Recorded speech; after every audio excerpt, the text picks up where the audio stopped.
The night sky was calm, too calm. Captain Dana Rios scanned the endless black ahead of her cockpit. Below, a patchwork of dimly lit towns stretched into the distance like dying embers on the Earth's skin. The silence in her headset was unsettling. No chatter, no orders, no static, just the low hum of her F-16 Falcon slicing through the cold air at 30,000 feet. She glanced at her comm panel and toggled it again. Tower, this is Hawkfire 1 requesting status update. Over. No response. Not even static. She tried another frequency. Still nothing. Dana frowned. Her thumb hovered over the distress signal but didn't press it. Not yet. The last message she'd received was garbled, something about containment breach and immediate lockdown, but no location or explanation. Her squadron had split hours ago, each pilot assigned a different sector to monitor. But now, it was as if she were the last one left in the sky. Where the hell is everyone? She muttered. As her jet approached the rural outskirts of Pinefield, Montana, she noticed strange flickers below, fires, flashes, and bursts of what looked like emergency flares. Then the power grid blinked off. Entire blocks plunged into darkness. Seconds later, the town erupted in movement. Her trained eyes adjusted. Hundreds, maybe thousands, of shapes swarmed the streets. At first, she thought it was an evacuation. But the movement was too chaotic, too violent. People weren't running from something, they were attacking. Dana's breath hitched. She banked her jet left, circling lower for a better view. That's when her warning systems began to scream. Alert, system failure. Avionics compromised. She didn't see a missile. Didn't detect a hack. But something had hit the Falcon, something unseen. Her controls went stiff, lights blinked erratically, and the engine sputtered. A deep metallic groan echoed through the aircraft. Mayday, mayday. Hawkfire 1 going down. No answer. She yanked the ejection handle. The explosion of force launched her from the jet, her body slamming against gravity as the cold night swallowed her. Wind roared in her ears. She counted, 1, 2, 3, then the chute deployed, snapping her back hard as it slowed her descent. Below, the forest canopy rushed toward her like a dark ocean. Branches tore at her flight suit. She landed hard, her right knee twisting as she slammed into dirt and leaves. Pain exploded through her leg, but she bit back a scream. Dana dragged herself behind a fallen log and ripped off her helmet. The trees were eerily still. No wildlife sounds. Just distant, moaning. She checked her sidearm, a standard-issue M9 pistol with one extra mag. Not much, but better than nothing. Her survival kit had scattered during impact. She spotted the emergency beacon nearby but left it off. No telling who, or what, might follow the signal now. The forest wasn't empty. She could feel it before she saw it. That unnatural silence. The kind that makes your instincts crawl. Then a sound, wet footsteps on leaves. Slow. Uneven. She rose to a crouch, gun raised, heart pounding. Through the trees, a figure limped toward her. Hey! Are you okay? Dana called softly, keeping her weapon low. No response. The figure stepped into the moonlight. Blood caked its face in flight uniform, an Air Force technician's jumpsuit. Its mouth hung open, jaw broken. One eye dangled uselessly from its socket. It hissed, lunging toward her. Dana fired. The first shot hit its shoulder. The second went through the thing's skull. It collapsed. She backed up, breath shallow. That wasn't a soldier. Not anymore. She moved quickly, favoring her injured leg, and found a narrow trail leading out of the forest. Her hands trembled. She was trained for combat, enemy fighters, insurgents, survival in hostile zones, but this? This was something else. As she limped through the woods, the landscape changed. Civilization returned slowly, burned signs, overturned cars, shattered windows. She reached a highway gas station just before dawn. The place looked abandoned, but she checked every corner before stepping inside. Shelves were ransacked. Blood smeared the tile floor. A gas pump nozzle hung from a busted window, still dripping fuel. She barricaded the door with a shelf and found a first aid kit in the back office. As she bandaged her leg, she heard something outside. A soft dragging sound. She peeked through a crack in the door. Figures in tattered clothes wandered the street, twitching and swaying like broken puppets. Their faces were slack, mouths agape. Zombies. The word formed in her mind before she could stop it. She dropped to the floor, hands gripping her pistol, breath shallow. She didn't believe in monsters. But something had turned her world into a nightmare. And she was going to survive it. Captain Dana Rios hadn't slept. Her back pressed against the cold gas station floor, gun clutched tight, she counted every creak in the building. Every groan of settling wood felt like footsteps. Outside, the shambling dead came and went like ghosts, brushing against the windows, moaning softly, searching. The sun bled over the horizon, casting an orange haze across the cracked asphalt. Dana finally stirred. Her knee throbbed beneath the bandages, but the swelling had gone down. She pushed the shelf away from the door as quietly as possible, then peered through a sliver of broken glass. Clear, for now. She moved fast. Gathered what little remained, a flashlight with weak batteries, a crowbar, and a half-empty bottle of water. A radio hung on the wall behind the counter. She nearly overlooked it, assuming it was dead like every other comm device. Out of habit, she turned the dial. Crackling. Hiss. Pop. Then, a voice, barely audible through the static. To any surviving military personnel, coordinates, West Sector, secure zone, repeat, West Sector, secure. Her breath caught. She turned the volume up, pressing her ear close. Secure zone, established at Outpost Echo, approximately 60 miles west of Pinefield. Military protocol enforced. Survivors advised to approach with caution. Dana grabbed the nearest road atlas and flipped through until she found it, Echo. A decommissioned radar station near the Rockies, used for training drills. Remote, fortified, and now possibly humanity's last sliver of order.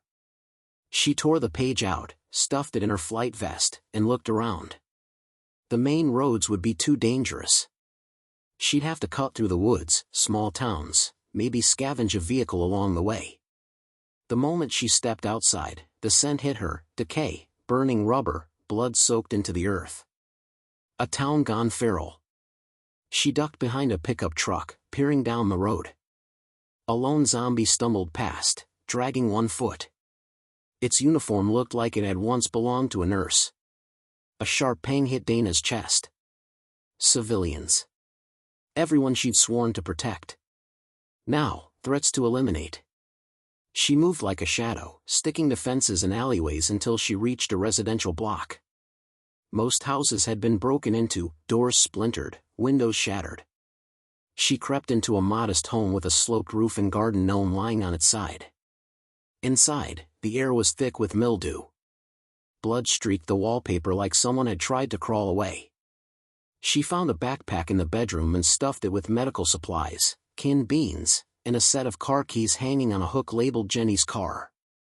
Dana glanced out the window. A blue SUV sat crooked in the driveway. Tires intact. Tank, she checked, 3/4 full. She climbed into the driver's seat, inserted the key, and turned. Click. Nothing. She cursed under her breath and popped the hood. The battery cables were ripped loose, chewed, even. Deep bite marks on the rubber. Like someone, or something, had tried to sabotage it with their teeth. A low growl made her freeze. She looked up. A zombie stood at the end of the driveway. It hadn't seen her yet, but its head twitched at odd angles. Then another appeared. Then two more. She slammed the hood shut and ran. Down the street. Over a fence. Through a backyard filled with rotting toys. The infected herd. They followed. She sprinted, lungs burning, until she ducked into an old church with stained glass windows cracked like spiderwebs. She barricaded the door with pews and climbed to the bell tower. From that high vantage, she could see the path ahead, miles of devastation and undead movement. But also, on the far ridge, a flicker of light. Like a flare. Maybe another survivor? She reached into her flight suit and pulled out her emergency flare. Only one left. She hesitated, then lit it and held it high through the tower's broken panel. Nothing happened for a minute. Then, the flicker on the ridge signaled back. 3 short flashes. Morse code. SOS. Dana's heart raced. Someone was out there. Someone trained. She responded with the same code. Then again. On the 3rd cycle, the light stopped. But in its place, a small drone rose above the ridge, its red tracking beacon blinking.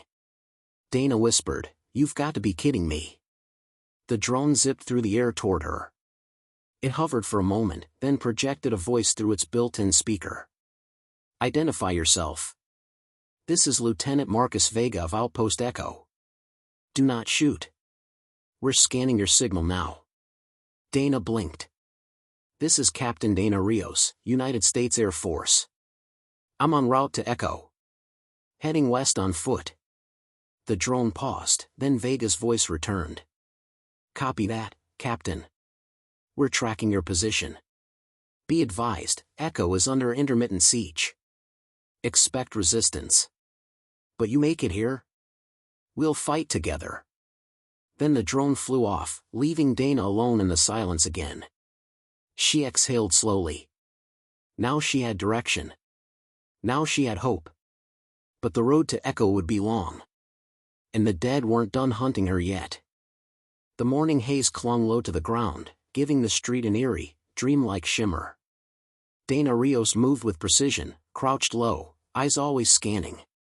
Her destination, Outpost Echo, was still at least 50 miles away. She didn't know what awaited her there, but after days of silence, knowing someone like Lieutenant Vega was alive changed everything. The path west led her through the edge of Benwell, a once thriving mining town now reduced to ash and ruin. She could smell the fire before she saw it, smoke curling into the sky like a signal of doom. Something was still burning. From the church bell tower hours earlier, she had seen the flames moving, slowly consuming the north side of Benwell. Whether it had started naturally or was set to contain the infected, she didn't know. What mattered now was that she had to get through it. She paused near a collapsed fire station, its roof caved in, the metal twisted and blackened. Nearby, a water truck lay on its side, wheels spinning aimlessly. A child's bicycle sat upright beside it, untouched, as if the rider had simply vanished.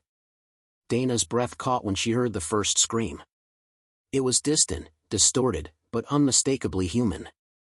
Instinct warred with logic. Survivors meant risk. Survivors also meant potential allies. She gritted her teeth and moved toward the sound, ducking between ruined vehicles and alleyways choked with debris. She found the source near a shattered diner. 2 people, one older man, one teenage girl, were cornered behind an overturned dumpster. A small pack of the infected circled them, snarling and clawing. The girl clutched a frying pan. The man swung a broken broom handle like a sword. Dana didn't hesitate. She drew her sidearm, aimed, and took down the closest walker with a clean headshot. The others turned, now aware of her presence. 3 left. She moved fast, staying low. The second walker lunged. She sidestepped and bashed its temple with the butt of her pistol before finishing it with a shot. The last 2 came together. She fired once, miss. Then the girl surprised everyone by launching her frying pan like a discus, smacking one zombie in the skull. It stumbled, giving Dana time to plant her last round into the other's eye socket. The girl grabbed a crowbar from the ground and jammed it into the dazed zombie's throat. Silence fell. The man wheezed, eyes wide. "You're military?" "Air Force," Dana replied, reloading her last mag. "What's your status?" "We've been hiding in that diner since the city fell. We thought help would come." He looked at the girl. "This is my daughter, Layla." "I'm Henry." Dana scanned them quickly. No visible bites, but exhaustion weighed heavily on them. "We need to move. Fire's coming from the north, and the infected are drawn to it. We head west, toward Echo." Henry shook his head. "Echo's a myth." "It's not," Dana said sharply. "I made contact. There's still a chain of command. If we get there, we regroup and fight." That was enough. The girl nodded silently. They moved through the town, sticking to alleyways, avoiding main roads. The smoke thickened. At one point, flames lit the rooftops nearby, coughing sparks into the sky. They passed burned bodies, some still twitching, others long dead. No one spoke. At a small bridge overlooking a canal, they stopped. A bus blocked the road ahead, crashed and overturned, its emergency exit torn open. Scorch marks and claw scratches ran along its frame. Something had gotten in. Dana crept forward. She signaled them to stay back and approached the wreck. Her pistol raised, she peered through the cracked windshield. Movement. Inside, 3 infected were trapped behind collapsed seats. Children once. Their uniforms still bore little name patches from a field trip. Dana's chest tightened, but she raised her weapon. Click. Empty. One of the zombies turned at the sound. Dana gritted her teeth and swung the butt of the pistol through the glass. The noise attracted more outside. "Move," she shouted, grabbing a metal pipe from the ground. Henry and Layla rushed forward as more infected emerged from the buildings behind them. Dana swung the pipe at the first one, cracking its skull. Layla threw a rock and hit another in the neck. It barely reacted. "Run!" They sprinted, pushing past the wreckage, cutting through a narrow passageway between brick buildings as the moaning horde chased behind. Smoke stung their eyes. Sirens long dead groaned faintly in the distance, echoes from a world that was gone. They didn't stop until they reached the hills west of Benwell. Charred grass crunched underfoot. The fire behind them turned the sky red. The town burned, and the dead burned with it. Dana finally collapsed against a rock, panting. Layla dropped beside her. Henry fell to his knees, coughing. "We made it," Dana whispered. "For now," Henry said. She looked west. The road was long, but the fire behind them had bought time. Dana didn't know what they'd find next, but she would face it standing. Because when the skies fell silent, she refused to fall with them. They reached the ridgeline just after dawn, the rising sun casting long shadows over the scorched valley below. Dana paused at the crest, her boots grinding against gravel as she surveyed the horizon. Smoke still drifted behind them, but the worst of the fire was gone. The silence returned, thick and uneasy. Henry and Layla sat a few feet away, exhausted. Their faces were drawn, the adrenaline from the fire long burned off. Dana had barely spoken since they escaped Benwell. Her mind was focused, trained for the next move, but something tugged at her. A memory. A sound. The chirp of an emergency radio. She fished her small field unit from her vest, the signal light blinking weakly. Static hummed, followed by a distorted voice. "Repeat. Echo is compromised. Extraction delay, hostiles inbound. Do not approach unless secure." Then silence again. Her stomach dropped. Echo was compromised. She didn't react outwardly. Couldn't. Layla was watching her, eyes wide, afraid of what she wouldn't say. Dana slowly turned off the radio and clipped it back onto her vest.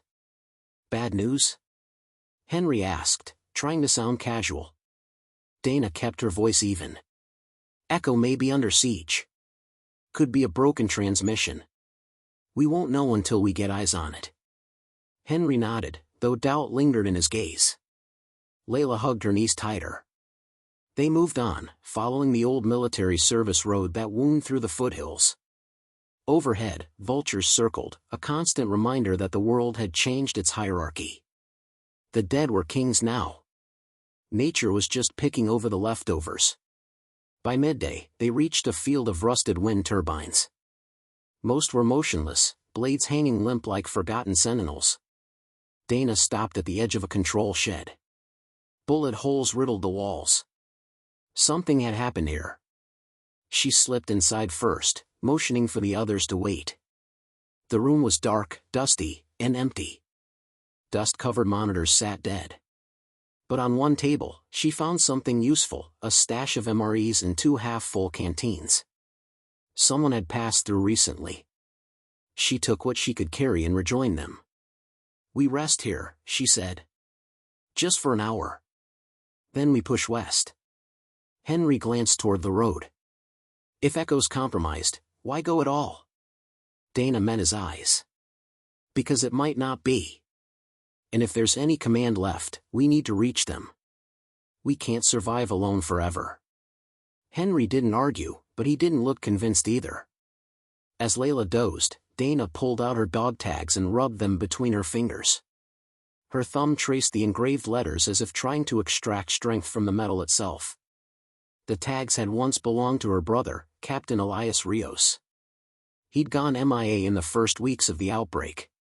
No body, no confirmation. Just silence. He was stationed at Echo. Her thoughts were interrupted by the faint crunch of gravel outside. Dana's eyes snapped to the door. She signaled to Henry silently, raising one finger. He nodded and grabbed a wrench from the floor. Layla woke, sensing the tension, and quietly moved into a shadowed corner. Footsteps. Not dragging. Not shambling. Human. Dana pressed her back to the wall and waited. The door creaked open. A figure stepped inside, tall, lean, wearing a scorched army jacket and sunglasses. He held a rifle low, non-threatening, but ready. His eyes swept the room. Dana moved fast. She tackled him, driving him into the wall and yanking the rifle away in one smooth motion. Before he could speak, her knee was in his chest, and the barrel of the rifle at his jaw. "Who are you?" she demanded. He coughed, raising his hands. "Name's Beck. Sergeant Beck. U.S. Army. I'm not here to hurt anyone." Henry peeked out. "He alone?" "Yeah," Beck gasped. "Been on foot since my squad got overrun 3 days ago." Dana eased off, still wary. "Why follow us?" "I heard the shots back in Binwell. Saw the smoke. Thought maybe someone was still fighting back." Dana didn't lower the rifle. "You said your squad got overrun. From where?" "Echo," he said grimly. "It's worse than the radio says." That froze the room. "Tell me," Dana said. Beck looked at each of them, then leaned against the wall, defeated. "We were hit hard. Not just biters, something else. Smarter. Faster. We were trained to hold, but we weren't prepared for whatever that was. Some of them move like they remember being soldiers." Dana's blood chilled. "Command?" she asked. "Gone," Beck whispered. "Last I heard, the command team tried to evacuate. Don't know if they made it." Dana stood slowly. The mission had changed. If Echo was lost, she'd need to find the evac point. There might still be a fragment of the military left. A chance to regroup. To strike back. She turned to Henry and Layla. "We don't stop. We find that evac convoy." Then she looked at Beck. "You're with us now. But cross me, and I won't hesitate." Beck gave a short nod. "Understood, ma'am." As they left the turbine field, Dana felt the weight of the silence grow heavier. But now it wasn't just about Echo. It was about finding the pieces that remained, before they, too, were swallowed by the walking threat. The road ahead twisted through a narrow canyon. Steep walls of red rock pressed in from both sides, the shadows deepening as the sun dipped lower. Dana walked at the front of the group, rifle up, eyes scanning constantly. Every echo made her nerves twitch. Behind her, Layla clutched her backpack tight while Henry helped Beck limp over loose gravel. The former soldier had taken a bad fall earlier, twisting his ankle, but insisted on keeping up. Dana admired the grit, but she didn't trust him yet. Not fully. She couldn't afford to. They were 2 miles out from Echo's last known evac route when Dana spotted something that made her stomach knot: footprints. Human. Recent. But they weren't running. They weren't staggering like infected either. They were in formation. She crouched and traced her fingers along the dirt. Someone moved through here. A unit. Organized. Beck leaned over her shoulder. Told you. Some of them think. Dana stood, rifle ready. Or someone's playing games. They followed the tracks up a narrow slope, where the path split into 3 branches. On a nearby boulder, someone had drawn a crude symbol in what looked like charcoal, a triangle inside a circle. Military shorthand for fallback. But, inverted. Henry tilted his head. That normal? No, Dana muttered. That's a message. Someone's warning us. A rustle in the trees above made them all drop low. Dana raised her scope, aiming toward the ridge. The brush swayed again. Then a figure emerged, limping, bloodied, wearing a shredded Air Force flight suit. Dana's breath caught. Stay down, she whispered. The figure stumbled forward, then stopped mid-step. It sniffed the air. Dana's heart thudded. The thing's head twitched unnaturally, like it wasn't sure what it was. Then it looked directly at her, its eyes black, but aware. It moved fast. Dana fired a single shot, nailing it in the chest. It dropped, but didn't stay down. It twisted back up on one arm like a spider, fast and wrong. Move, she barked, pulling Layla behind her. Henry dragged Beck, and they all retreated down the left path. Behind them, the thing let out a low hiss, nothing like the moans of the average walker. It wasn't just hunting. It was tracking. They ran through the canyon, dodging boulders and ducking under thorn branches. Dana brought up the rear, firing controlled bursts behind them. The creature was gaining. They broke out of the canyon into an open field littered with debris, abandoned gear, shredded uniforms, even dog tags glinting in the sun. Dana skidded to a stop. This was a last stand. Go, she shouted. Across the ridge. I'll hold it off. No way. Layla cried, grabbing her arm. You're not doing this alone. Dana shoved her gently. I'm not dying today. I'll catch up. Move. Beck pulled Layla and Henry forward, and they disappeared into the brush. Dana turned just as the creature lunged at her. She rolled, came up firing. Her bullets tore into its limbs, slowing it, but not stopping it. Up close, it was clearer now. It had body armor molded into its decaying flesh. Its left arm looked reinforced, like bone had been replaced with metal. A military experiment? Or something evolved? The thing tackled her, and they crashed hard onto the dirt. Dana headbutted, then jammed her sidearm into its jaw and fired twice. It spasmed and slumped. But only for a second. It reared up again. Dana reached for her combat knife, drove it into the back of its skull, twisting until the thing stopped twitching for good. She staggered to her feet, panting, clothes torn and blood on her face. Her heart was hammering, but not just from the fight. That thing had tactics. And worse, it wore her unit's flight patch. She stared at it for a long second. A name tag still clung to the shredded uniform, Rios. Her brother. Dana dropped to her knees. No. He'd changed. Turned. But something inside him had survived, long enough to lead her here. Long enough to warn her. Tears burned her eyes, but she stood again. She didn't have the luxury of mourning. Not now. She caught up with the others in the trees. Layla hugged her tight without a word. Beck looked at the blood on her and said nothing, just nodded. Rios is dead, Dana said flatly. He saved me one last time. Henry placed a hand on her shoulder. He didn't go down easy. Neither will we. They moved deeper into the woods, silence hanging over them like fog. That night, they camped in the ruins of a ranger station.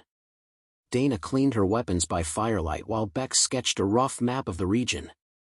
"There's a mountain bunker about 10 miles out," he said. "Off-grid. It might have survived the fall of Echo."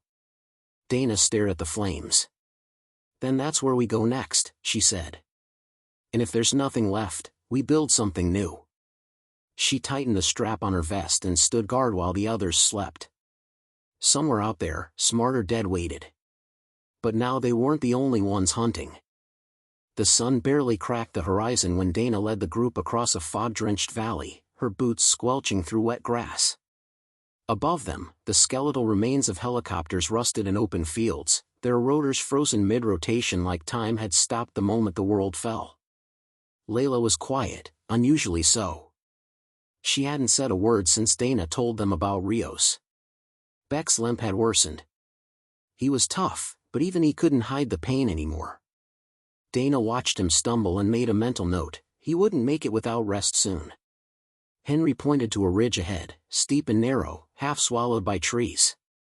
"That's it," he said, his voice low. "Entrance should be on the west side." Dana narrowed her eyes. "Show me." They climbed in silence. The fog thickened as they went, and soon the ridge became a wall of trees and shadows. Birds didn't sing. Wind didn't blow. Even the undead seemed to avoid this stretch. At the summit, a stone outcrop jutted out like a giant's jaw. Beck motioned to it. "Look behind there. That used to be a steel door." Dana crouched and brushed away moss and branches. A rusted panel came into view, bent, cracked, but recognizable. Military-grade steel. She knocked once. Hollow. "We're close," she said. "But it's been breached." Henry stepped back, frowning. "Then we go slow. Weapons up." The group entered the bunker through the twisted doorframe. Inside, concrete walls were slick with condensation, lights shattered or flickering weakly. The air reeked of mildew and rot. Layla wrinkled her nose. "This place gives me the creeps." Dana agreed, but kept it to herself. She moved first, rifle sweeping side to side. Along the walls, faded stencils marked rooms: medical, command, sleeping quarters. Every door they opened revealed a new layer of horror. Medical held blood-streaked beds and shattered vials. Command was scorched, blackened monitors and melted plastic fused to the desk. The sleeping quarters had rows of bunks, and in some, shriveled corpses still clung to the blankets. "They never made it out," Henry said grimly. "They were locked in," Dana replied. "Somebody sealed them up." In the back of the command room, Layla found a security terminal. She tapped a few buttons and to everyone's surprise, it hummed to life. "Backup power," she muttered. "Maybe solar." Grainy footage blinked onto the screen. It showed the corridors, past footage, recorded weeks ago. People in uniform running, fighting, then freezing. In one clip, a man stood before the camera, eyes wide. He held up a handwritten note. "They listen. Don't speak." The video cut to black.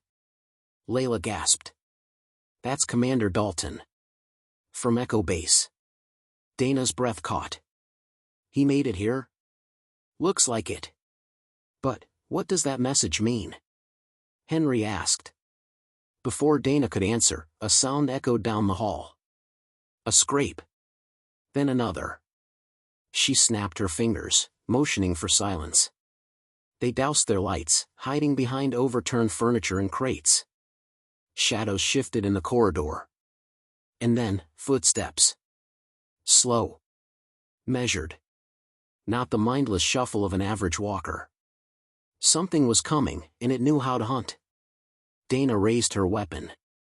Her finger hovered over the trigger, but she hesitated. What if this wasn't undead? What if it was someone left behind? But then a figure emerged from the darkness, tall, clothed in black tactical gear, its face covered with a cracked gas mask. Its movements were smooth, purposeful. Beck whispered, "That's not infected." Dana looked harder. "It's worse. That's controlled." The thing turned its head toward them, too fast. It didn't speak. Just raised an arm, and two more appeared behind it, each identical in uniform and movement. Layla clutched Dana's arm. "What do we do?" Dana whispered, "They don't want us dead. They want to watch." She stood, slowly. "Come on out," she said. "You've seen us. So talk." The lead figure didn't flinch. Instead, it stepped aside and pointed down the hallway. Beck hissed, "It wants us to follow." Dana exhaled. "Looks like this bunker isn't abandoned after all." Against every instinct, they moved with the figures down into the lower levels. The stairwell descended far deeper than any of them expected, 20, maybe 30 feet underground. Finally, they entered a large, reinforced chamber. And there, strapped to machines, half-conscious and hooked to wires, was Commander Dalton. Alive. Barely. One eye swollen shut, his body sunken with dehydration, but his lips moved. Dana rushed forward. "Commander." He whispered something hoarse. Layla leaned in and caught it. Echo, didn't fall. It changed. Then the lights overhead turned red. Sirens blared once, and then silence. Dana turned to see the gas-masked figures locking the door behind them. Beck raised his rifle. "We're trapped." Dana looked at Dalton again, who barely managed to say, "They're using the dead." Her mind reeled. This bunker wasn't safety. It was a lab. A control center. And whatever had taken Echo wasn't just a virus, it was evolving, learning, and now, it had them right where it wanted.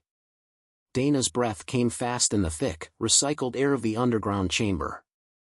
The red emergency lights cast the room in a hellish glow, flickering over the pale, unmoving form of Commander Dalton.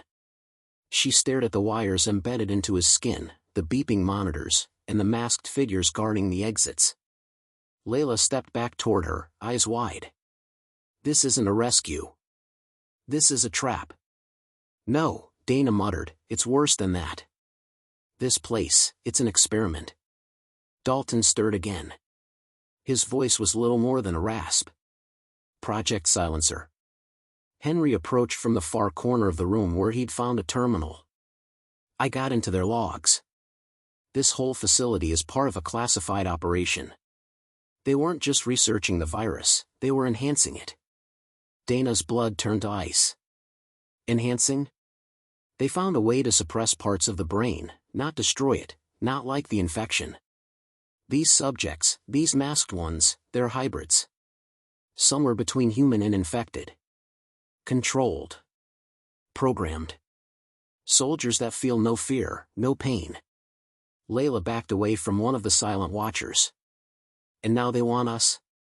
"They wanted survivors," Henry said. "Subjects who survived exposure, who had combat experience. They wanted to test further applications." Dana looked at Dalton, who barely nodded.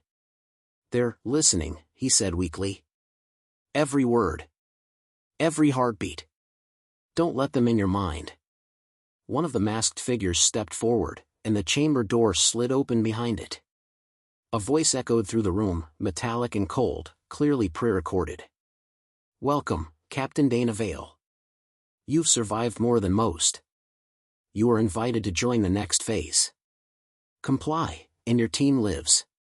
Resist, and they join the failed." Dana stood slowly. "You want me to volunteer?" The voice didn't respond directly. Instead, the walls around them flickered to life with video screens showing cities in ruin, survivors being hunted, not by mindless hordes, but by infected soldiers in black gear. Strategic attacks. Coordinated assaults. A network. "It's not just a virus," Henry said quietly. "It's a system. A new form of command." Layla gritted her teeth. "Like a hive." Dana nodded grimly. "And they want a queen." There was a hiss from behind them, another door opening. A sterile hallway with white lights stretched ahead. The masked figure gestured silently for Dana to follow. Henry stepped forward. "You're not going." "Yes, I am," Dana said. "I need to see what they're planning. I'll find their center. And I'll destroy it from the inside if I have to." Layla grabbed her arm. "Then we're going too." "No. If I don't come back, you three get out of here. Blow this place sky high if you have to." Henry's jaw clenched. "You better come back, Vale. You're not the only one who's lost people." Dana gave him a brief, fierce look. "I am coming back." Then she turned and walked into the corridor, the masked figure following her silently. The hallway led her into what looked like a medical wing, but it was no ordinary lab. Inside, tanks filled with a greenish fluid held half-formed creatures. Some looked human. Others didn't. Dana's stomach turned. A console lit up as she approached, and a familiar voice echoed again. "Welcome to Phase 4. Neural integration has reached 62% success. The subject exhibits full tactical awareness and partial emotional retention."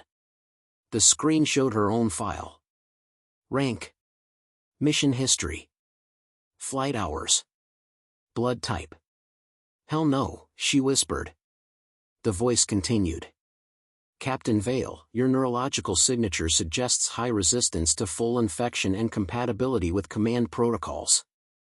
You are the final test." Dana scanned the room. Monitors tracked her vitals. A chair sat in the center of the room, restraining arms open and waiting. She turned toward the masked figure. "You brought me here to volunteer?" "To what? Become one of you."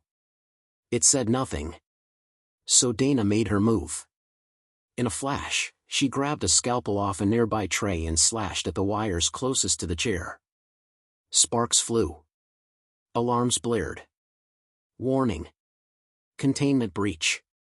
Dana ducked behind a control panel and pulled a grenade from her belt. "Let's see how well your project handles chaos." She tossed the grenade behind the tanks and ran as the explosion rocked the chamber.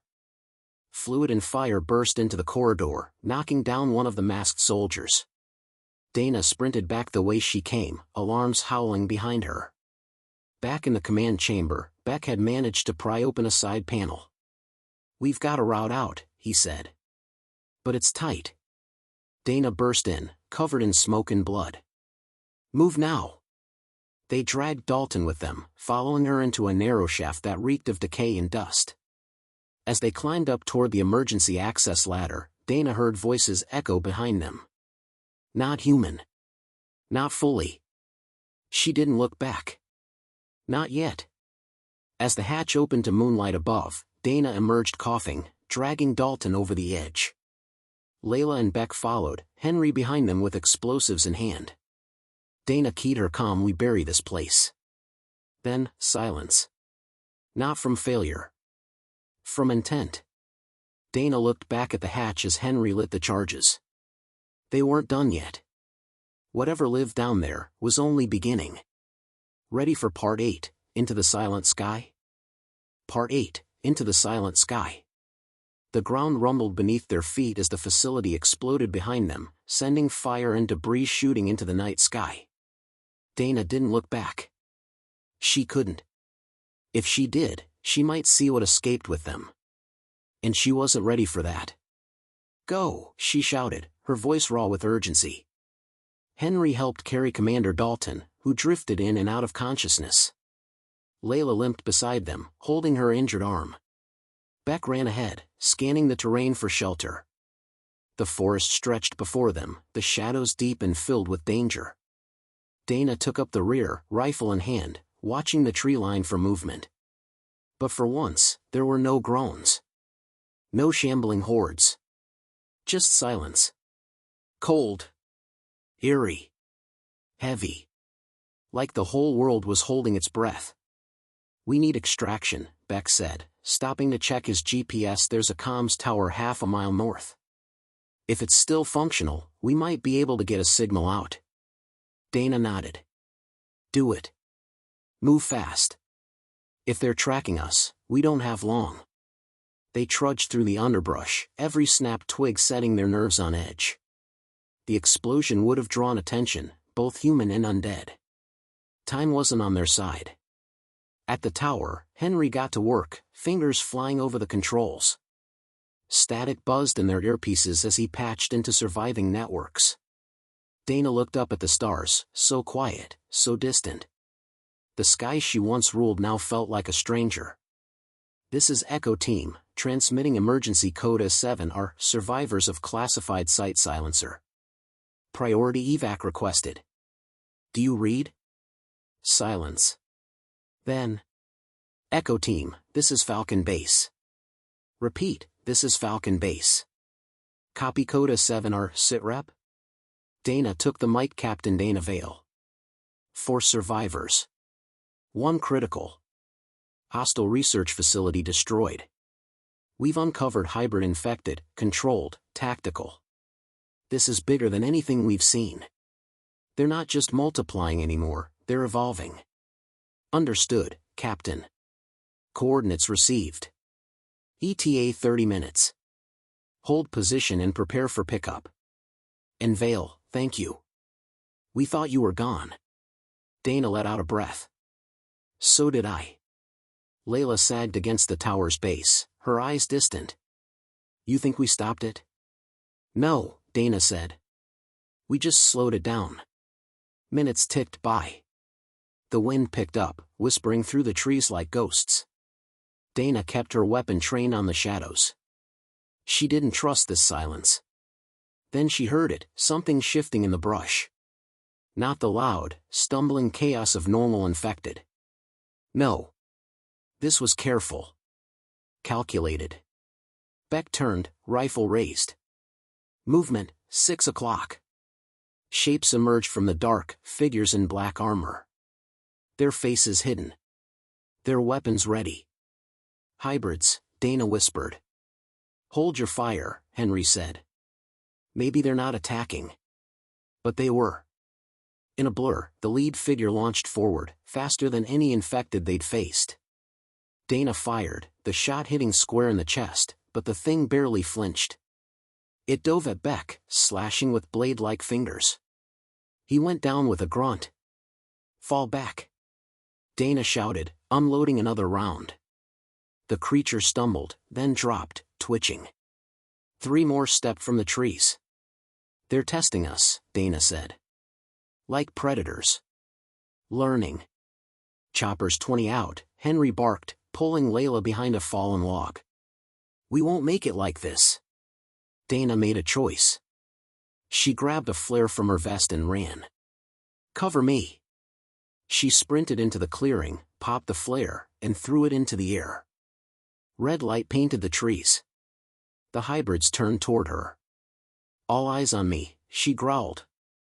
She dropped to one knee, steadying her rifle. One by one, she picked off the attackers. But they were fast. Too fast. One closed in. Dana rolled, dodged, then slammed her combat knife into its neck. It gurgled, then collapsed. Another pounced, but Beck, bleeding but alive, shot it down. "We stay together," he shouted. "No heroes." But Dana already knew this wouldn't end here. The sound of rotors cut through the trees. A Blackhawk descended over the clearing, floodlights flashing. "Move!" Dana yelled. Henry and Layla hauled Dalton into the open. Beck covered their flank. Dana ran last, grabbing a smoke canister and tossing it to obscure their retreat.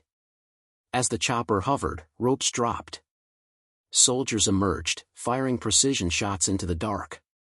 They reached the crew. Dana shoved Layla up first, then Beck. She helped Henry get Dalton aboard. A soldier pulled Dana up just as the hybrids broke the tree line again. One jumped, too fast. Dana twisted midair and kicked it in the chest. It fell. Barely. The chopper lifted, engines roaring. Dana stared down at the forest below. Fires burned where the facility had once stood. But something moved through the smoke, something watching. "They're not done," she whispered. Back at Falcon Base, the survivors were rushed into decontamination and medical. Dana sat in the war room an hour later, bruised, exhausted, but alive. A general paced across from her. You've seen them up close. These hybrids, they're a tactical nightmare. Dana nodded. And they're just beginning. Someone out there is still controlling them. And they're building something worse. The general looked grim. Then we keep fighting. We adapt. Dana rose slowly. Her uniform torn.